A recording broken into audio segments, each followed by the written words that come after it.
ዘፈን ዘምሩልኛላችሁ ከዛ እኔ የራት ሞላለሁ ማለት ነው ስታይል ዘምሩ ማማዬ ፍሪቲ ወርልድ ኢትዮጵያ ሩት ይርጋለም እህት በአጋሾቿ ተገድላ መገኘቷ ተሰማም። ይህ የአንዱ ዓለም ጎሳና እናትየው ሲያለቅሱ የሚያሳየው ቪዲዮ። ሰላም እንዴት ናችሁ? ውድና እየተከበራችሁ የዩቲዩብ ቻናሌ ቤተሰቦች ዛሬም በሌላ ቪዲዮ መጥቻለሁ። በዛሬ ቪዲዮ በጣም የሚያሳዝኑ የሚያስገርሙ በጣም የሚያዝናኑ ቪዲዮችን ይዤላችሁ መጥቻለሁ።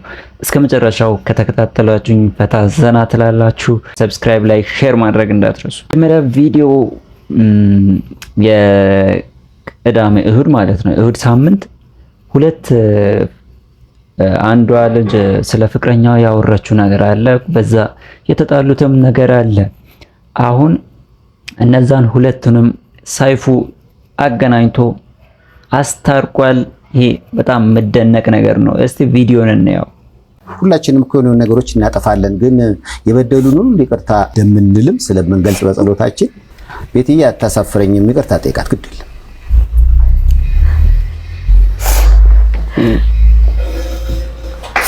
ምን ማለት እንደሚችል ነው ማለት እኔ ሳላስባት እርቺ ብዳና አይደለም። በጣም ነው የምወዳት። እኔ ብዙ ነገር አሳልፌያለሁ። በኔ ላይፍ ውስጥ ብዙ ነገር አሳልፌያለሁ። ግን እኔ እሷን ከልቼ አይደለም ልጅ ከልቼ አይደለም ክፍለ ሀገር ሄድኩበት ምክንያቱም አለኝ የራሴ። በቃ በጣም ውጥረት ውስጥ ነበርኩኝ፣ በጣም ቻሌንጅ ውስጥ ነበርኩኝ። እኔ እሷንም እንደዚህ ለማድረግ ፈልጌ አይደለም። በቃ ከራሴ ውስጥ በኔ ህይወት ውስጥ ግብግብ ኃይለኛ ግብግብ ገጥሜ ይቅርታ በጣም ይገባታል እንዴ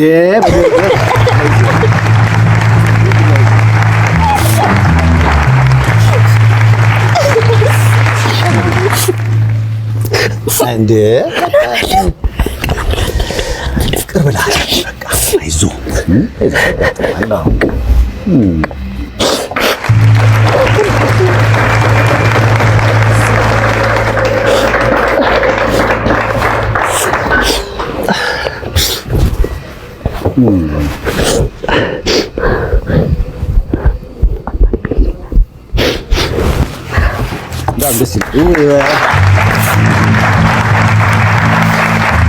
በጣም ደስ የሚል ነገር ነው። እውነት የተጣሉ ሰዎች ከብዙ አመታት በኋላ ሲታረቁ በጣም ደስ ይላል። ጥሩ ነገር ነው፣ ልበረታታ የሚገባ ነው።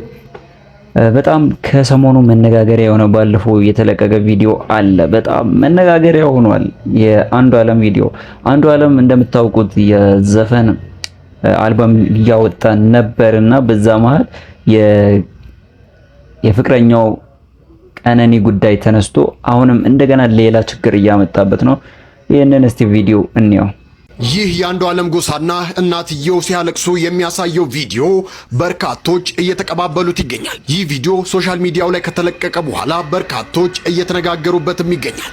ቪዲዮውን እስከ መጨረሻው እዩትና ቪዲዮ መቼ ነው የተቀረጸው የሚለውን መጨረሻ ላይ እነግራችኋለሁ።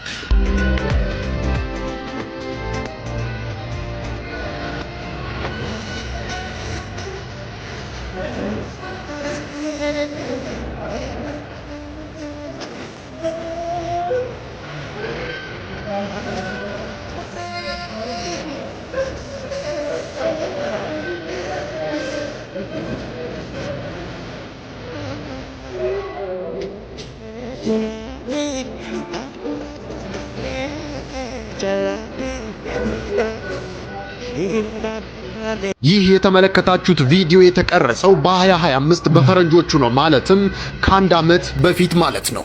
በአራተኛው የአጫሉ ሁንዴሳ አዋርድ ላይ አንዱ ዓለም ጎሳ በምርጥ ሙዚቃ አልበምና በተለያዩ ዘርፎች የአጫሉ ሁንዴሳ አዋርድን አሸንፎ ነበር። ታዲያ ካሸነፈ በኋላ በማኔጀሩና በጓደኞቹ በኩል እቤት ይዘውለት ሲሄዱ ይህ ቪዲዮ ተቀርጾ ነበር። ታዲያ ይህ ቪዲዮ የሚያሳየው ያኔ ጓደኞቹና ማኔጀሩ ሽልማቱን ይዘውለት ሲሄዱ የነበረው ሪአክሽን የሚያሳይ ቪዲዮ ነው።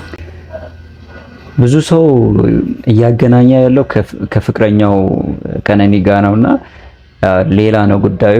በዚህ አጋጣሚ በደንብ መረዳት አለባችሁ። አንድ ቪዲዮ ስታዩ ያው ባያችሁት እንትን ሳይሆን ብዙ ነገር አለ ሶሻል ሚዲያ ላይ ሲፖስት ሰይፉ ሾው ላይ ቀርቦ ማን ነው አንድ ዘፋኝ ስሙን አላውቀውም ይቅርታ አድርጉልኝና ይሄንን እናቴንም 3 እህቶቼን አጥቻለሁ ይላል። በጣም የሚያሳዝን ነው።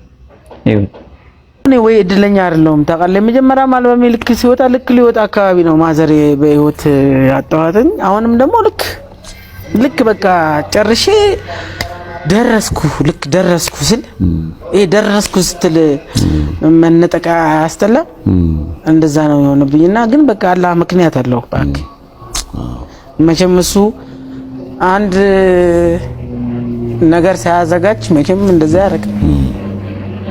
እንዴት ነው ጋይስ? እና ካንሰር ነው የጡት ካንሰር ነውና 3 ሰው ሞቶ ሰላም ናት ተብለን ይቻላል ግን በጣም ከባድ ለካ ጎርቷታል።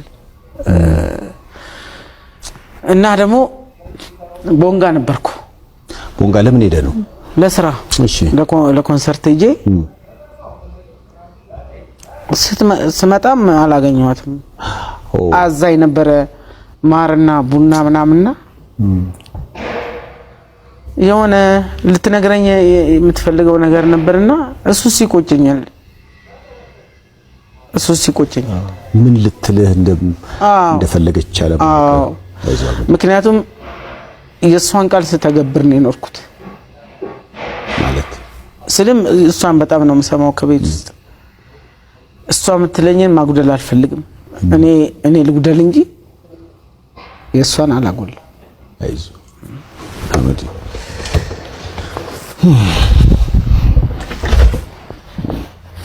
አይዞሽ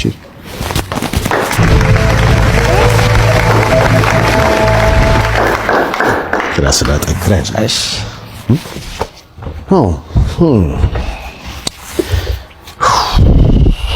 ኖት ላይ እንዲህ ነገር ያጋጥማል። ስለ አዲስ አልበም ስለ ስኬት ለማውራት ተገናኝቶ ያዘን ስሜት ውስጥ መግባት ከባድ ነው። አህመድን በእናታችሁ አበረታቱት። አንዳንድ ስኬት ማለት ወይ ብር ማግኘት ምናምን አይደለም። ማየ አሁን ለኔ ሰክሰስ ለምሳሌ ያው በቅርብ ያሉ ሰዎች ያቁኛል። በቃ እኔ የሚያስደስተኝ የሰው ደስታ ነው። ባላ ማለት ለሰዎች መድረስ በጣም ነው የሚያስደስተኝ። የሚያስደብረኝ ደግሞ እንደዚህ እደርሳለሁ ስል ካልተፈቀደልህ ለካ አደርስም። ታውቃለህ ማለት እኛ በፈለግነው ብቻ አይደለም ህይወት መሄደው እና ሰክሰስ ማለት አንዳንዴ ይሄ ብሩ ማግኘቱን ወይ ስኬት ማግኘት ወይ በሰዎች ዘንድ መወደድ ምናምን አይደለም። ለኔ ሁሉም ትርጉም ያጣባል። ለምሳሌ ለምትኖርለት ነገር መኖር ካልቻልክ አንዳንዴ በቃ ምንም እኛ የሰው ልጆች ምንም እንደማናመጣ በተለያየ ነገር አላህ አሳይቶኛል።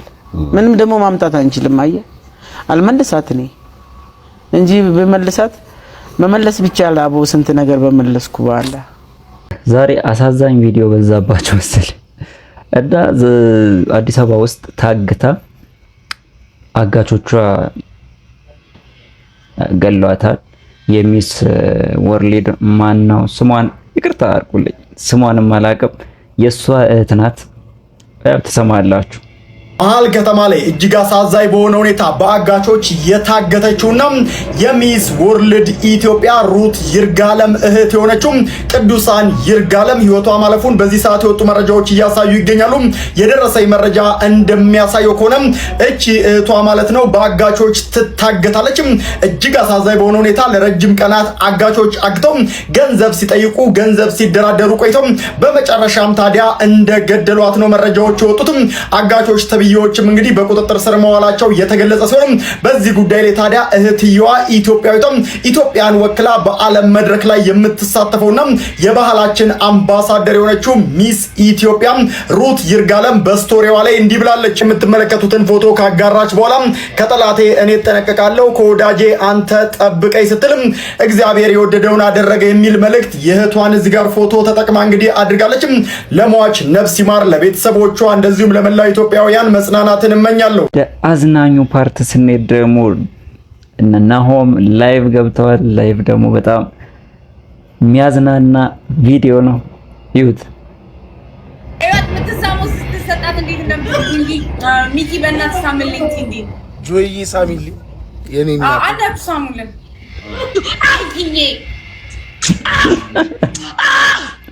You see why you see Blen Kai thank you hey Kai hey oh God thank you God Kai you see what I get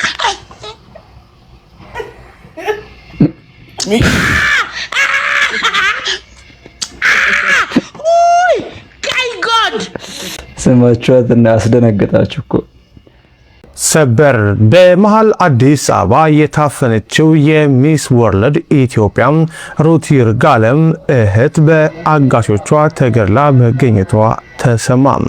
ዘሀበሻ ከአዲስ አበባ ፖሊስ ከቤተሰብ ምንጮች ያሰባሰበው መረጃ እንደሚከተለው በአጭሩ አቀርባለሁ። በሚስ ወርልድ የውበት ውድድር ላይ ኢትዮጵያን ለመወከል በዝግጅት ላይ በምትገኘው ሞዴል ሩት ይርጋለም ቤተሰብ ላይ ከባድና አሳዛኝ መርዶ ወርዷል። የታላቅ እህቷ ወጣት ቅዱሳን ይርጋለም በመሃል አዲስ አበባ ቤተል አካባቢ ከቤቷ ተጠርታ ከወጣች በኋላ ታግታ መወሰዷና በመጨረሻም በአጋቾቿ መገደሏ ተረጋግጧል። የአዲስ አበባን ሕዝብ እጅጉን አስደንግጧል። በተለያዩ የክልል ከተሞች ይሰማ የነበረው የእገታ ድራማ አዲስ አበባ ደርሷል።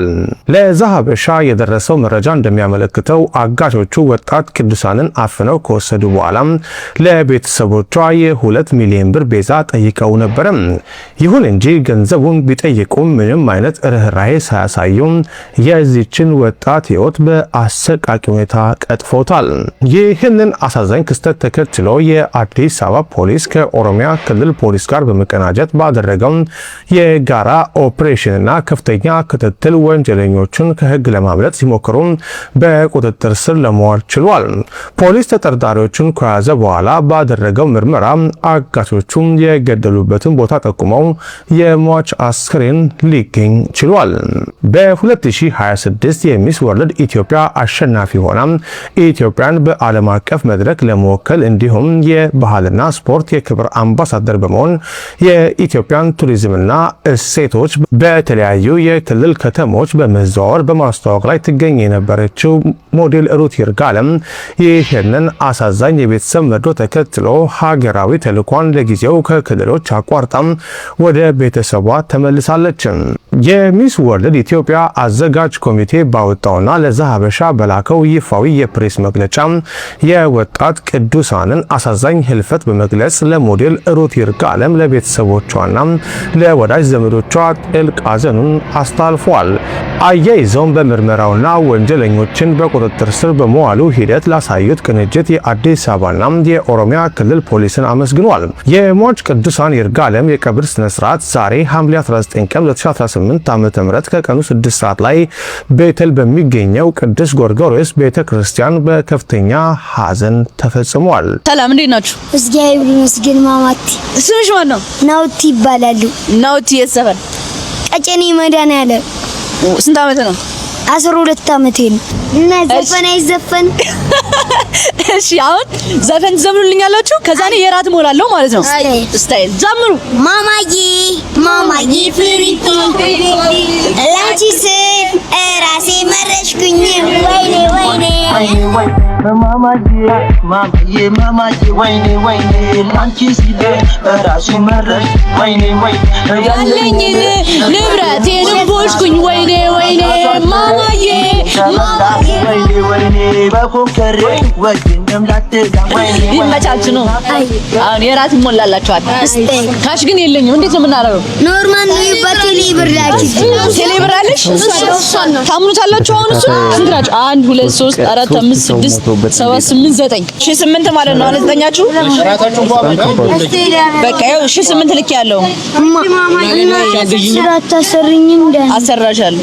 ነይ አረም አሰራሻለሁ። እናንተን እስከ ጥግ ነው የምንከታተልልሽ። እና ያልፍልሻል የሆነ ቀን ማለት እናቴ ትሙት ያልፍልሻል ይሆነ እና በቃ ስልክሽን አሰጪኝም ደውዪ ምናምን ጠይቅልኝ በዚህ መላታ ላይ ያልፍለትም ነው የምትለው እግዚአብሔር ነው ፕሮሚስ ያልፍልሻል ምላስ ያለው ያልፍለት እና ምን እሺ ነው እናቴ ነው ውጪ ላይ ነው እንደቅሰው ማረኝ በቃ ስልኬን ያዝና ሌላ ጊዜ መጥቼ ታረጋቸዋል በጊዜ መግባት አለባችሁ አታምሹሺ አሁን ያራዳ ፕላንት እናቴ ትሙት ይቻምሽ ይሜ በቃ ሼክ 5 ኑ ግቡለት ባይ በጊዜ ግቡ ወደ ቤታችሁ ደግሞ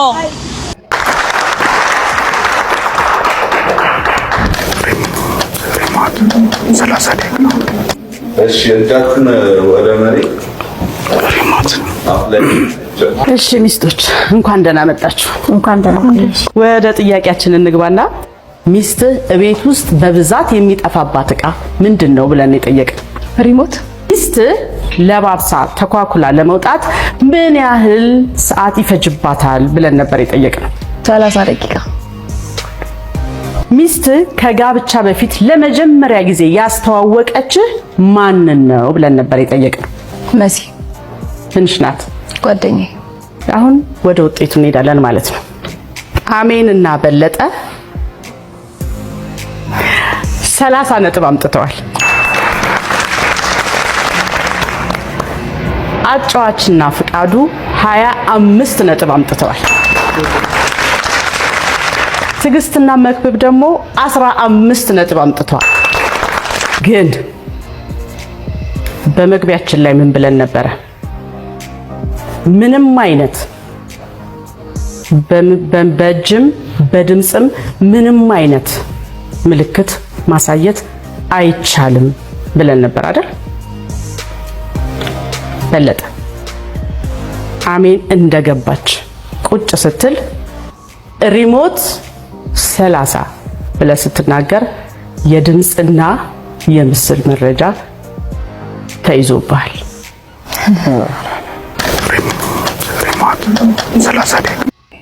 ወንድ ሆነው አይደለም እኛ ወንድ ሳንሆን ቀርተን አይደለም አካውንታንት ራሳቸው እየገቡ ነው የምልህ ስድስቱ ገብቷል ፌደራል ፖሊስ ደውሎ ጠርቶ እንወያይ ነው ያለን መያዣ ወረቀት አልሰጠንም ኑ ትፈልጋላችሁ ተጠርጣሪ ናችሁ አልተባለም እንደወጣችሁ በትኩሱ በተፈታችሁ እለት ይሄን መግለጫ ዛሬ መስጠት ያልፈለጋችሁበት ምክንያት ምንድነው የ5 ሚሊዮን ብር ነው የ4 ሚሊዮን ብር መኪና አታሉኝ እኔ እዛው ተገባል ሰው ሞቶበት እንዴት ነው ማሪው እኔ ነኝ ኮማንደሩ እኔ ነኝ እንትኑ እኔ ነኝ ምናምን የሚሉ ደፋሮች እንደ ባለሙያ ብትጠይቀኝ ገና ላላመጣ ድርጅት ያመጣል ብዬ ከተማመንኩበት እሰራለሁ በፍጹምና በፍጹም ይሄን ምስኪን ህዝብ እኔም አንዱ ነኝ ላጭበረብር መነሳና በፍጹም ይሄን ምስኪን ህዝብ እኔም አንዱ ነኝ ላጭበረብር መነሳ ሰው አይደለም ህብረተሰቡን ሲያስለጡ ላብ የሰው ላብ ነጭ ላብ ሲያዘርፉ ይኖርማል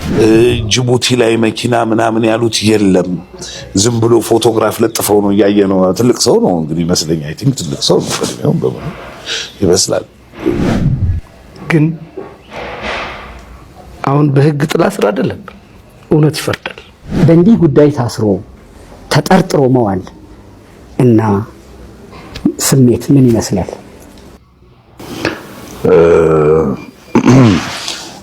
በጣም ከባድ ነው ምልህ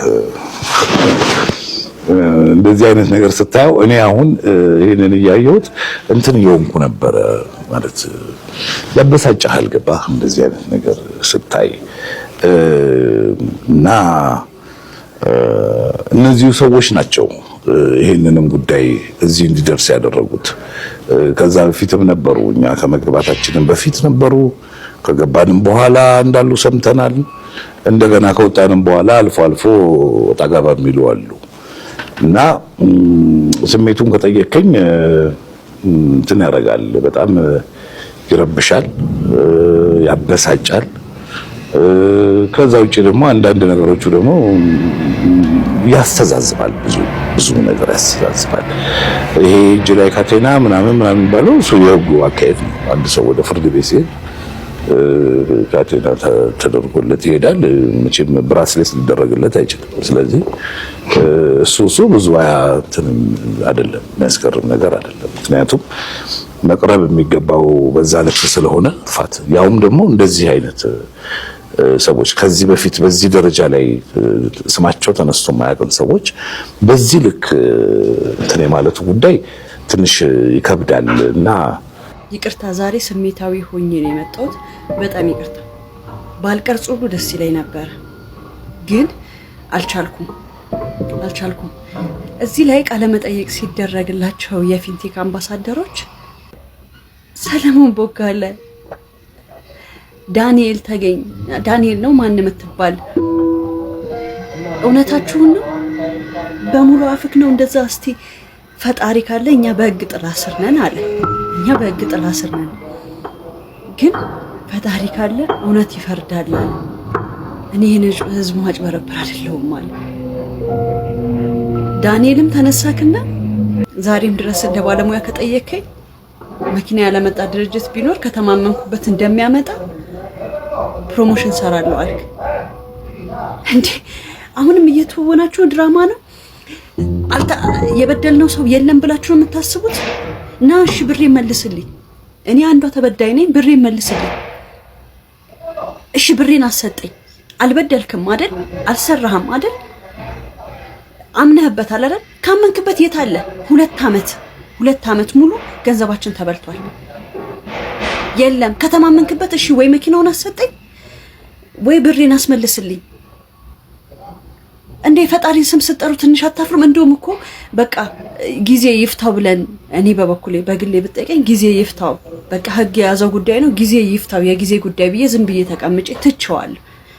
የተውኩበትን ምክንያት ደግሞ ምንም ነገር ስላጣው ነው። በህግም በምንም በእያንዳንዱ ነገር እዛ ድርጅት ላይ አንድ ሚያዝ እንኳን እዚህ ግባ የሚባል ንብረት ስላጣው ነው ቁጭ ብዬ ተቀመጥኩት።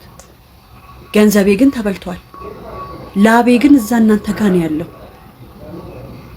ከዛስ አሁን መታችሁ የምትናገሩት እውነት የፈጣሪን ስም እናንታችሁ የምትጠሩት?